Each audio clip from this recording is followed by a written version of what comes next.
AK라디오 월드아이 시작하겠습니다. 2025년 새해맞이 첫 번째 월드아이 시간입니다. 새해에도 변함없이 이현우 기자님과 함께합니다. 안녕하세요. 네, 안녕하세요. 오늘은 드론이라고도 불리는 무인기와 관련된 이야기를 나눠볼까 하는데 먼저 가장 최근에 화제가 된 이슈부터 소개를 해드리겠습니다. 지난 2일에 미국 상무부 산업안보국이 무인기의 필수적인 정보통신 기술 및 서비스, 즉 ICTS의 거래에서 비롯되는 국가안보 위험에 대응하기 위한 규제를 검토하고 있다고 밝혔습니다. 규제 대상은 적대국 정부의 소유, 통제, 관할, 지시 대상인 개인과 기업이 디자인, 개발, 제조, 공급한 무인기 ICTS를 아우르고 있는데 연방 규정상 적대국은 중국, 쿠바, 이란, 북한, 러시아, 베네수엘라 등 6개 국가이지만 산업안보국은 이 중에서 중국과 러시아를 가장 크게 염두에 뒀음을 분명히 밝혔는데요. 이번 미국 정부의 무인기 관련 규제는 세계 드론 시장을 장악한 중국을 견제하기 위한 조치로 풀이되고 있는데 우선 미국 정부가 이번 조치를 시행하게 된 구체적인 배경에 대해서부터 설명 부탁드립니다. 네, 지금 말씀해 주신 대로 이번 규제 굉장히 사실은 적대국으로 지금 미국에서 규정하고 있는 나라는 6개 국가지만 사실상 이번 규제는 주요 드론 생산국이 결국엔 중국하고 러시아이기 때문에 이 두 나라에 초점이 맞춰진 것이다. 그리고 사실은 완전히 새로운 규제는 아니다. 이렇게 지금 해석이 되고 있습니다. 미국 정부에서 중국산 드론의 시장 점유율이 너무 높다 이런 지적이 나온 거는 이미 2021년부터 나왔었거든요. 그때 이미 중국의 DJI, 중국명으로 다창창신 그렇게 부르는 기업이죠. 이곳의 전 세계 드론 시장 점유율이 75% 정도인 걸로 나타났습니다. 사실상 그때부터 미국 정부는 규제 준비를 계속 하고 있었는데 그동안은 실질적으로 규제를 하기는 어려웠다고 해요. 그러다가 이번에 본격적인 규제 준비에 나섰다고 발표를 한 건데요. 사실 그동안 이 업체에 대해 규제를 하려고 시도는 했었는데 하지 못했던 주된 이유는 우크라이나 전쟁 때문이다. 이런 이야기가 나오고 있습니다. 실제 이 중국산 드론만 시장 점유율이 높은 게 아니거든요.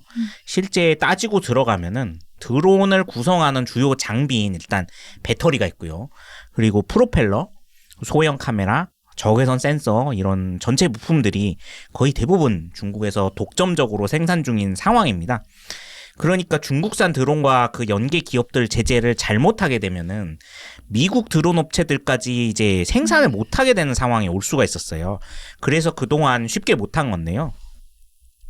그럼에도 미국 정부가 이거를 각오를 한 입장에서도 본격적으로 칼을 빼든 이유는 아무래도 중국과의 군사적 마찰이 더 심화될 것에 대비한 것이 아닌가 이런 이야기들이 나오고 있습니다. 우크라이나 전쟁이나 중동 전쟁은 어쨌든 마무리 수순으로 가고 있는 분위기가 나오고 있잖아요. 그러면 결국 유력한 다음 전장이 되거나 분쟁 지역은 대만 해협이 될 가능성이 상당히 높다는 거죠. 아마 대만 해협에서 국지전이 발생을 하거나 혹은 무력 분쟁이 발생을 하면은 역사상 가장 큰 규모의 드론 전쟁이 일어날 것이다. 이런 이야기들이 나오고 있어요.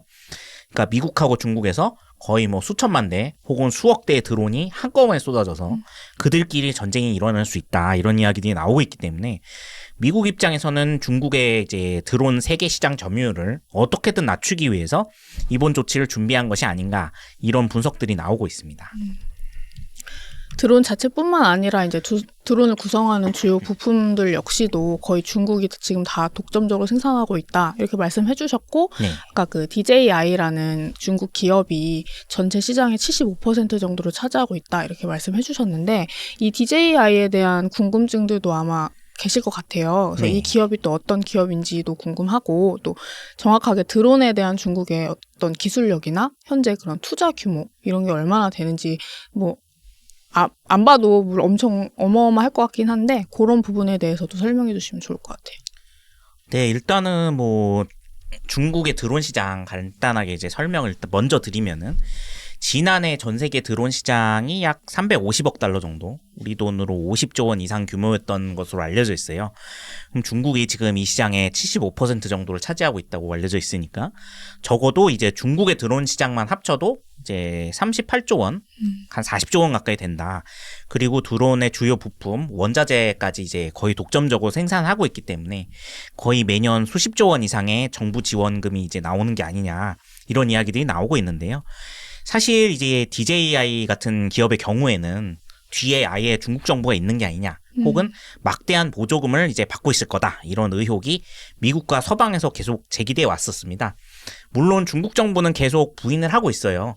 근데 DJI 자체가 상당히 이제 엄청난 속도로 빠르게 급성장을 한 회사라는 점과, 그리고 그런 대단한 규모의 기업임에도 여전히 이제 상장하지 않고 비상장 형태를 유지하고 있다는 점, 그리고 그렇기 때문에 지배 구조가 투명하지 않다는 점, 이런 점에서 많은 의혹이 제기가 되어 왔는데요.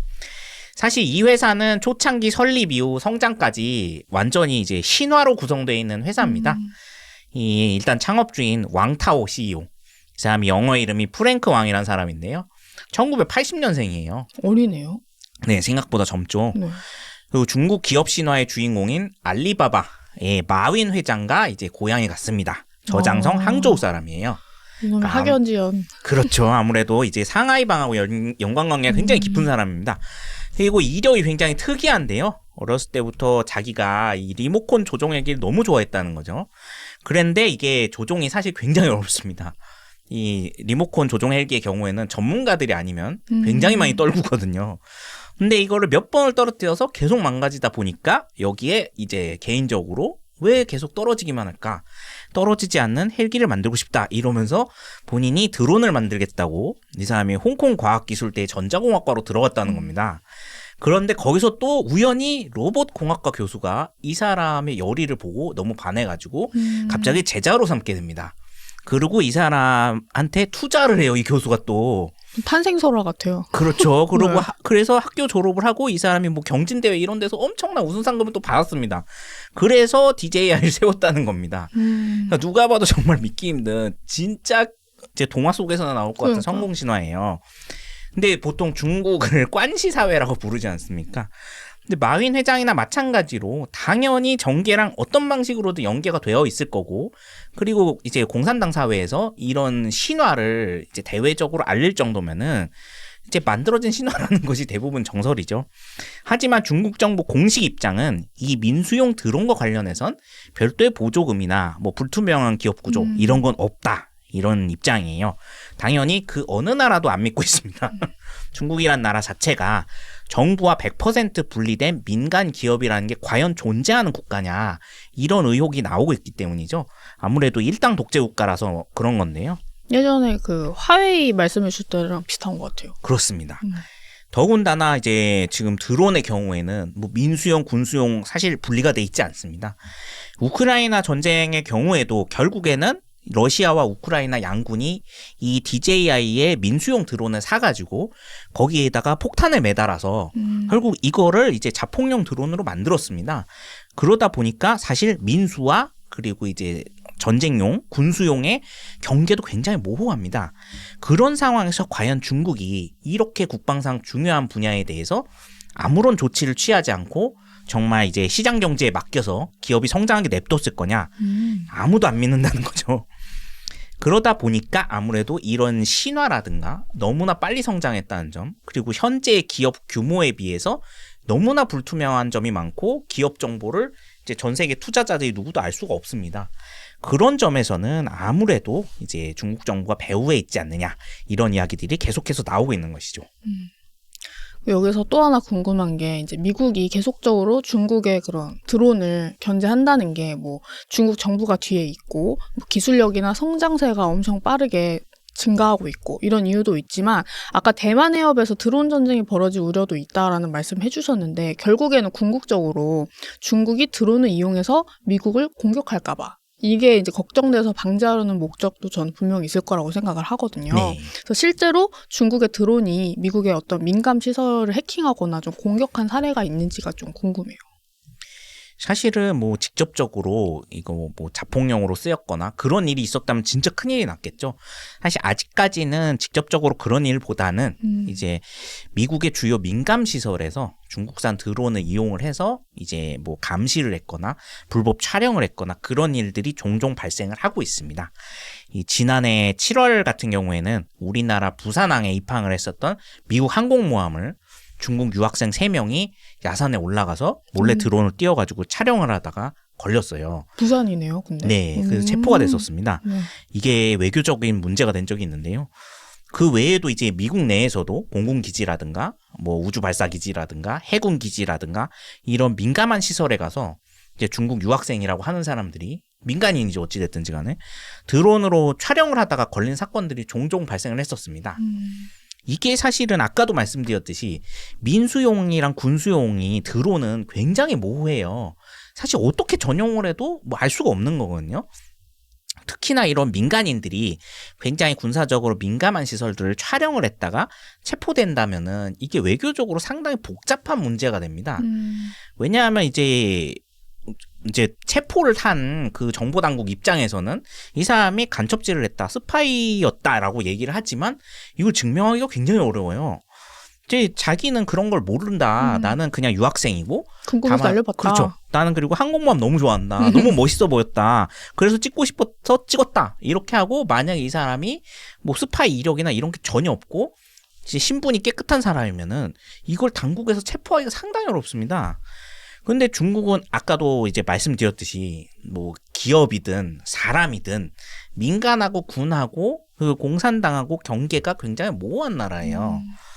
그러니까 여튼 미국 비자를 받고 이제 미국으로 들어가는 유학생이든 그 사람이 사업가든 학자든 간에 다 공산당원이라는 공통점이 있습니다. 공산당원이 아니면은 이제 중국에서는 미국에 유학 갈 정도로 재산을 형성할 수가 없죠. 근데 이제 표면적으로는 나는 당국과 관계없는 민간인이다 이렇게 주장을 하면은 이제 상대국에서는 할 말이 없는데 중국에 돌아가면은 어쨌든 공산당원이고 그리고 따로 이 사람이 그 당에서 지위가 있다는 게 문제예요. 근데 미국 정부도 그래서 2000년대 이후에 각종 이제 중국 유학생이나 학자들에 의해서 발생한 기술 탈취 스파이 혹은 이제 간첩들이 체포가 많이 됐었거든요. 그래서 근데 그 중에서 정말로 유학생이 많았습니다. 이게 나사에서도 발견됐었고, 뭐 각 기업체에서도 발견됐었고, 뭐 학교에서도 발견됐었고 정말 많았거든요. 그래서 아예 이제 중국인 유학생을 안 받고 있죠 지금은. 근데 이들이 드론을 갖고 촬영한 다음에 이제 발뺌을 하면은 증명도 어렵고 처벌도 어렵다는 점이에요. 결국에는 이제 이 전략 자체가 중국 입장에서는 이게 중국의 일종의 회색지대 전략이 아니냐 이런 이야기까지 나오는 거군요. 여기서 회색지대 전략은 이제 그레이존 스트레이티지라고 합니다. 영어로는 이게 무슨 뜻이냐면은 그러니까 색깔이 모호한 그러니까 완전히 군사용 작전도 아니고 그렇다고 이제 순수하게 민간용으로 하는 것도 아닌 그러니까 이런 유학생이나 아니면은 이제 민간 비자로 미국에 들어간 이런 사업가들이 그런 사람들을 동원을 해서 미국의 이제 민감한 군사 자원을 감시를 하고 뭐 스파이 노릇을 하거나 기술을 탈취하거나 이런 전략들을 모두 합쳐서 회색지대 전략이라고 부릅니다. 그래서 결국에는 중국이 그동안에 이런 민간 비자를 활용을 해서 사실 악용을 한 거죠. 그래서 미국을 감시해온 게 아니냐 혹은 기술 탈취를 진행을 한 게 아니냐 이런 의혹이 2010년대 이후부터 계속해서 제기가 됐고 결국에는 이러한 과정들이 쌓여서 오늘날 미국의 대중국 드론 규제까지 이어진 게 아니냐 이런 분석들이 나오고 있는 것이죠. 저희가 이제 미국과 중국의 그런 드론 규제와 그런 것들에서 좀 얘기를 하고 있는데 드론 얘기를 하는 김에 좀 드론에 대해서 좀 자세히 더 살펴보면 좋을 것 같아요. 그래서 현재까지 어떤 드론이 개발되어 있는지 그리고 이 드론은 어떤 식으로 사용되고 있는지도 좀 포괄적으로 설명해 주시면 좋을 것 같아요. 네, 우리가 지금 사실 드론이라고 하고 있는 무인기는 사실은 이제 육해공이 다 있습니다. 우리가 지금 흔히 얘기하는 드론은 사실은 공중용 드론이고요. 그쵸. 자동으로 움직이는 이제 보트나 함정 같은 해상 드론이 또 따로 있습니다. 그리고 육상에서 전투용 차량이나 장갑차, 탱크 등 자동으로 움직이는 애들은 또 육상 드론이라고 부릅니다. 특히 우크라이나 전쟁에서 가장 많이 활용되면서 이제 아예 차세대 전쟁의 주된 무기로 자리 잡은 것이 바로 공중 드론하고 해상 드론입니다. 다른 무엇보다도 가성비가 정말 뛰어나다. 이 면에서 매우 주목을 받고 있는데요. 예전에는 사실 이제 적진으로 돌진을 해서 적의 탱크나 함선을 폭파시키는 거는 주로 이제 미사일 무기들의 역할이었어요. 뭐 탄도미사일이 됐든 아니면 소규모 미사일이 됐든. 근데 이 미사일 무기들은 가격이 굉장히 비쌉니다. 저번에 이제 예멘 후티 반군 관련해서 말씀드릴 때 한번 이야기 드렸었는데, 후티 반군이 지금 쏘고 있는 자폭용 드론은 이게 가격이 비싸봐야 우리 돈으로 한 200만 원 정도 만들 수 있는데, 그에 비해서 이걸 격추시키고 있는 미국의 방공 미사일은 한 대에 10억짜리라고 말씀드렸잖아요. 아파트 한 대가 날아가는 거죠. 근데 이번에 우크라이나 전쟁, 특히 이제 흑해에서 많은 해전이 일어났었어요. 근데 우크라이나 군이 러시아 흑해 함대를 무력화시키는데 사실 공중 드론뿐만 아니라 이 해상 드론이 굉장히 많이 사용이 됐었습니다. 개전 직전에 사실 우크라이나 군은 이제 2014년에 러시아가 크림반도를 먼저 침공을 했을 때 이제 최대의 군항이었던 세바스토폴 항구를 러시아로부터 점령을 당했어요. 그때 가지고 있던 거의 모든 해군 함정들을 탈취를 당했었습니다. 한마디로 얘기해서 배가 없었어요. 배가 없고 경비정 20척인가 밖에 안 남은 상태였는데, 러시아 흑해 함대는 이제 구축함만 70척이 넘는 대규모 함대였거든요. 그랬는데 우크라이나가 지금 이 흑해 함대를 봉쇄하고 있는 상황입니다. 이 구축함들이 우크라이나의 해상 자폭 드론에 완전히 박살이 났어요. 흑해 함대가 개전 이후에 무려 25척이나 되는 함정을 잃고 지금은 모든 함정이 세바스토폴 군항에 숨어 있는 상황입니다. 왜냐하면 작전이 나가면은 격침당하고 그러면은 피해만 발생을 하니까 아예 이제 전투를 하지 않고 있는 상황이거든요. 그러니까 그 정도로 이 드론이라는 게 해상에서도 굉장히 얼마나 이제 큰 이제 가성비를 보여준 셈이죠. 사실 군함이 한 척도 없는 나라가 어마어마하게 큰 함대를 이겼으니까요. 그러면은 이제 이런 함대, 이전 해상 드론의 경우에는 소규모 보트에다가 아니면은 이제 그렇게 큰 보트다, 사람이 탈 수 없는 작은 보트들도 있거든요. 그런 데다가 이제 폭발물을 싣고 이제 큰 군함에 가서 들이박는 거죠. 그렇게 해서 폭발을 하게 되면은 상대방은 이 배가 워낙 크기 때문에 이걸 다 발견을 할 수가 없어요. 수백 대가 한꺼번에 이렇게 지나가게 되면은 이제 꼼짝없이 당하는 겁니다. 그러다 보니까 이렇게 해서 많은 함대를 잃었기 때문에 이 해상 드론은 아마 이제 앞으로 다른 전쟁이 벌어져도 이제 해군에서 상당히 많이 운용할 것으로 지금 예상이 되고 있습니다. 저희가 지금 다른 나라의 그런 드론 관련한 이야기를 쭉 해봤는데 이제 갑자기 궁금한 거는 이제 또 한국이 IT 강국이잖아요. 네. 그러면 한국 역시 좀 드론을 어느 정도는 많이 개발하지 않았을까 이런 생각이 드는데 실제로 우리나라의 드론 기술력은 어느 정도 수준이에요? 네, 지금까지 뭐 드러내놓고 우리나라에서 드론 기술에 대해 많은 이야기를 하지는 않고 있는데 워낙 민감한 상황이라서 그런 것 같습니다. 우리나라가 이제 북한하고 대치하고 있는 상황이고, 그리고 북한에서 워낙 저가 드론을 많이 생산하고 있는 국가 중에 하나거든요. 이란하고 북한이 이제 물론 저급 드론이지만 이런 이제 다른 중동의 테러 단체나 아니면 러시아군이 사용하는 드론을 워낙 많이 생산하고 있는 나라로 알려져 있기 때문에, 그래서 상대적으로는 덜 알려져 있지만 뭐 우리나라의 경제력이나 군사력 수준을 반영을 하면은 아마 세계 7위 수준 그 이상의 이제 드론 기술력을 보유를 하고 있다, 그렇게 알려져 있어요. 그리고 이제 방위산업체들이 주로 이제 이걸 만든 부분들이 나눠져 있는데, 뭐 여기에는 뭐 항공사들도 들어가 있고 방산업체들도 들어가 있고 여러 형태로 지금 공군하고 협작을 해서 만드는 부분들이 많다고 해요. 근데 이제 이 저가 드론들하고 차이가 뭐냐 하면은, 이 조잡한 저가 드론들은 미리 설정된 방향으로 수백 대가 한꺼번에 이제 발사되는 이제 사실상 그냥 로켓포나 다름없는 움직임을 보인다고 하는데, 근데 이제 우리나라는 여기보단 기술력이 상당히 발전을 한 상태라 이제 발사한 이후에도 방향 전환이나 조작이 가능한 지금 드론을 이제 만든 상태라고 합니다. 실전 배치까지 다 한 상태고, 이 드론들이 사실은 정말 레이더에 잘 안 잡히다 보니까 원래 저가용 드론들은 한꺼번에 다 띄워가지고 적의 방공망을 마비시키거나 적진을 한꺼번에 폭격할 때 주로 사용을 하는데, 우리나라 드론들은 조금 더 이제 적진에 많이 침투를 해가지고 뭐 촬영을 한다든가 민감한 시설들을 촬영을 한다든가 감시를 한다든가 아니면은 자체적으로 무장을 해서 이제 적 기지를 공격하는 조금 더 이제 발전된 형태의 드론을 가지고 있다. 그렇게 알려져 있습니다.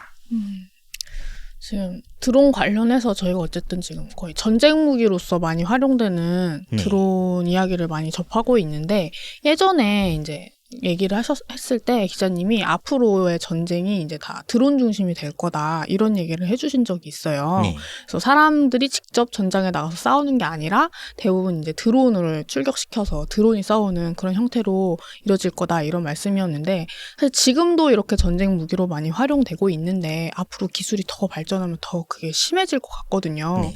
그래서 뭔가 드론에 대한 그런 규제 같은 게 좀 필요하지 않나 뭐 지금도 어느 정도 규제는 있겠지만 좀 더 이제 더 세분화한 그런 규제가 필요하지 않나 이런 생각이 들면서 이미 뭐 국제사회의 합의 같은 게 있나 이런 궁금증도 생기는데 그렇다고 또 무작정 전면 규제한다 이것도 좀 한계가 있을 것 같거든요. 네. 그래서 어떤 식으로 드론을 이용하고 앞으로 규제를 해 나가야 될 건지 어떻게 생각하세요?